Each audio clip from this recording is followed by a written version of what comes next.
अस्सलामु अलैकुम वरहमतुल्लाहि वबरकातुह। वालेकुम अस्सलाम वरहमतुल्लाहि वबरकातुह। पिछले साल भी कमोबेश एक साल हो गया, नात खानों के नकीबान महफिल के मेज़बानों के इस मदनी मुज़ाकरे में शिरकत की सआदत हासिल हुई थी। आज एक बार फिर हाजिर हो रहा हूँ और उस मदनी मुज़ाकरे का ये फैज़ था कि मैंने उस मुज़ाकरे के बाद मदनी काफ़िले में शिरकत की या शरीक हुआ। माशाअल्लाह।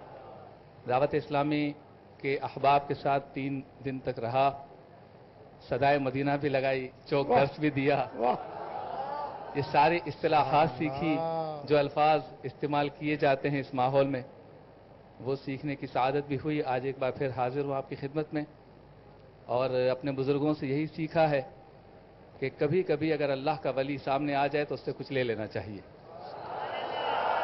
तब आपके दर पे आए हैं तो कुछ लेकर जाएंगे। अहया उल उलूम की आपने बात की, 92 दिन की नियत करता हूँ, रिपोर्ट भी करूंगा और चाहें तो आप एग्जाम भी ले लीजिएगा, पूरी पढ़ दूंगा इंशाअल्लाह। सुभान अल्लाह। बापा अभी वो एक मौजू ये भी चला कि हमें कुछ सवाल भी तो करी ना। सुभान अल्लाह। सवाल अगर बुरा ना माने सारे हमारे शनाखा या जो भी मजहबी तबका है, मुझे ये मालूम है कि कहाँ क्या कहना है। अभी है लाइव। हाँ जी बिल्कुल, आप समझदार हैं माशाअल्लाह। कोई ऐसी तरकीब बताइए कि ये जो मजहबी तबका हमारा है, चाहे कारी हजरात हों यानी कि कुर्रा हजरात हों, शनाखा हों, जैसे हम महफिलों में नकाबत करते हैं, मेज़बान हों, यहाँ तक कि दुआ करवाने वाले या मुकर्रर ख़तीब हों, हमारा तारुफ जो है वो ये बने कि ये सरकार के शौक़ में ये काम करते हैं, ये तारुफ ना बने कि ये इनका ज़रिया माश है। सबकी बात नहीं कर रहा, लेकिन अभी तक ऐसा कम सुनने में आया है कि कोई ये कहे कि इसका ये शौक़ है सरकार के इश्क में और इसका असल बिजनेस जो है वो कपड़े का है या अनाज का है। ये नहीं सुना, कम सुनने में आता है।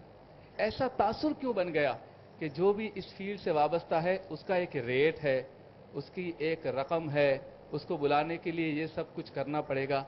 कोई ऐसी तरकीब बताएं कि जिस गली से हम गुजरें लोग कहें सरकार का आशिक जा रहा है और इसके रसूल का पैगाम पहुंचाने वाला है, ये तारुफ बन जाए।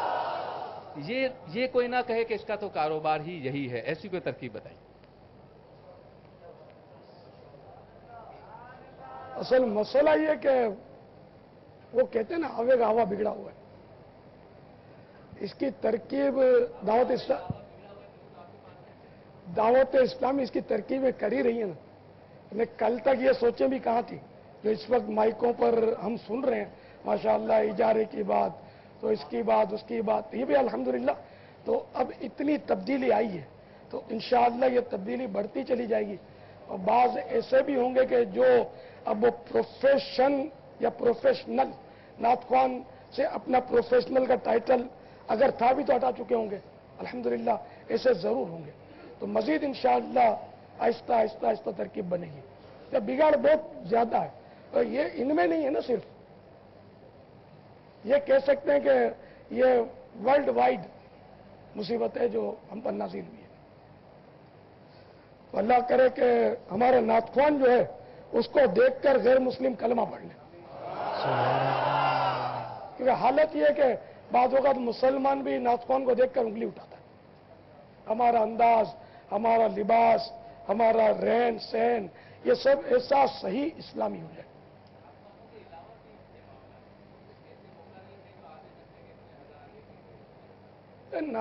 मुक़र्रिर का मसला और नातख्वान का मसला माजरत के साथ इसमें फर्क है।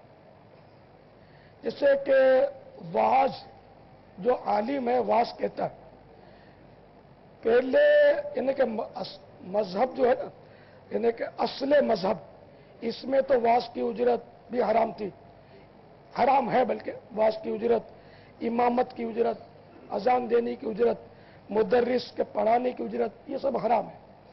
लेकिन पहले था कि लोग फी सबीलिल्लाह पढ़ाते थे और अवाम इनकी खिदमत करती थी, गुजारा हो जाता था। अब अवाम पीछे हटी तो ये हजरात तलाश मुआश में लगे, तो अब ये मसनद इरशाद जो थी वो सुनी होने लगी।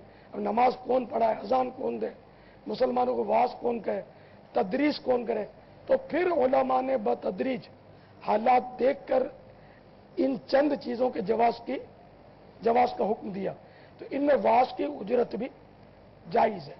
تو اگر مقرر اجرت لیتا ہے عالم دین ہے اور درست بیان کرتا ہے قرآن و حدیث کی روشنی میں، اور اگر وہ اجرت لیتا ہے تو یہ جائز ہے۔